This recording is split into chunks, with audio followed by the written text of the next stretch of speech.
akakati nga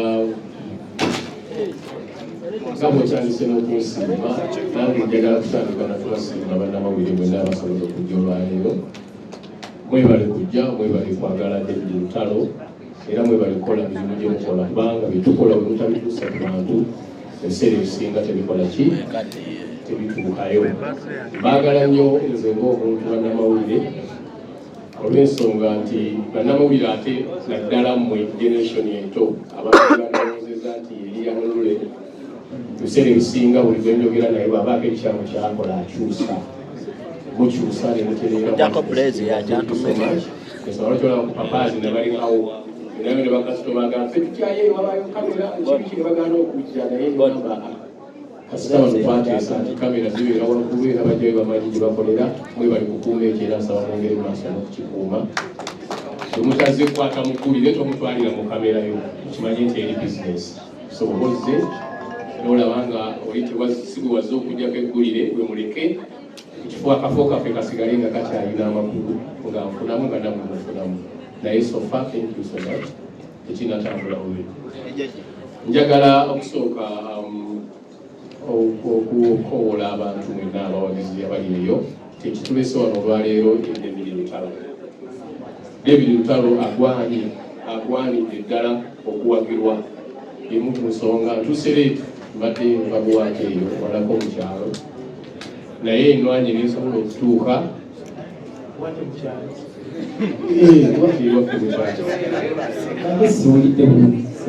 watiibwaffe era gye banziika kati wala obeeruweeru naye lubaobeeruweeru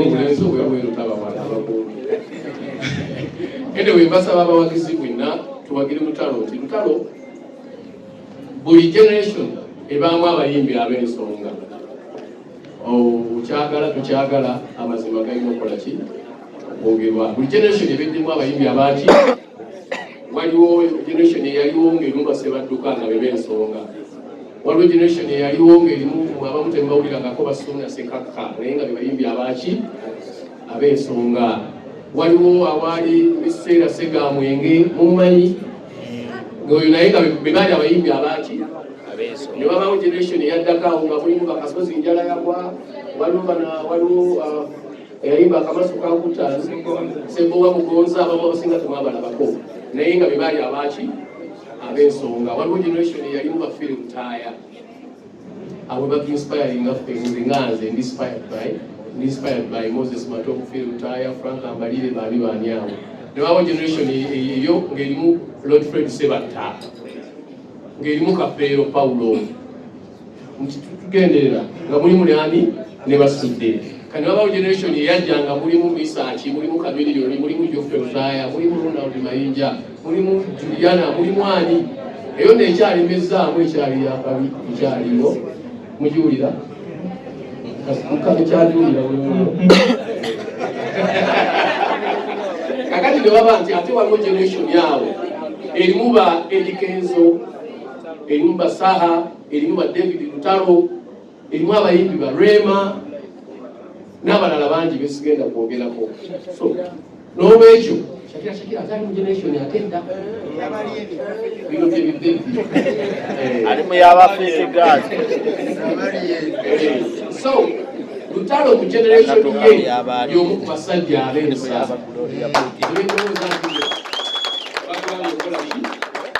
okuwagirwa.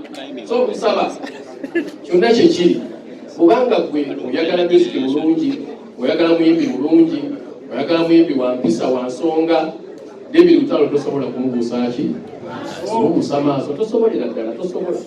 Ne bw'aba gafulumiza luyimba lupya olwedde byakafulumya bimala okumulaga nti lwaki wa nsonga. N'olwekyo nsaba abawagizi mwenna abawuliriza abaana bakusaawe nsaba Lutalo tumuwagire. Nsaba Lutalo tukole ki? Tumuwagire.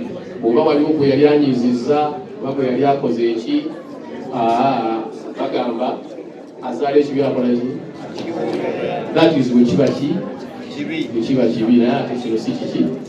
sikibiso n'olwekyo ensonga endeese wano ey'emu okukoowoola abawagizi mujje tuwagire David ki Lutalo yakubeerayo era n'etteko ngenda kugigula anatawaanya manager atekolesa obuzibu sebo nga bulijjo ngenda kugula tteko yange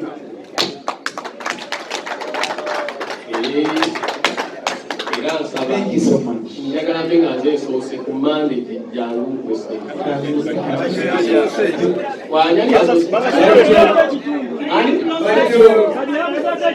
bajjo zinatya asasudde kashi alambeera owokubiri bajjo ate kazitusaba ebambi munamawulire oyo lwaki tusituse ekyo nekyo kintu ekisoose mu banamawulire alibadeza bakasajja ako mukawa amaani kiri mu zisonde ziwere Emma tumugulira ne Roni kikola bannange okutandika okwewagira nakyo kimunyi kusho yange okusinga ekyabayimbi okugula tables tekyatandikira kushe yange abayimbi bangi bangulako tables nga 15 zaali zabaki kati nekijja nga kikula kikula era ne kushiba twazikuze olina ayagala okuba lwagompanze ngenda kukola ki ngenda kugula tebo yange so kati ne bannamawulire okutandika okuwagira abayimbi era naffe tebatuwa nabwe mukulayoko ku tebo nti mwaguze tebo nga bbiri sikibiri era naffe abayimbi tebatuwa paasi kampuni nyingi basiibozi bangi ifoshi yaguze Subaru Subaru magisemude so banange ngolwali nkutadde ku bbali ebigambo byange byebyo mbasaba mujje tuwagire David Lutalo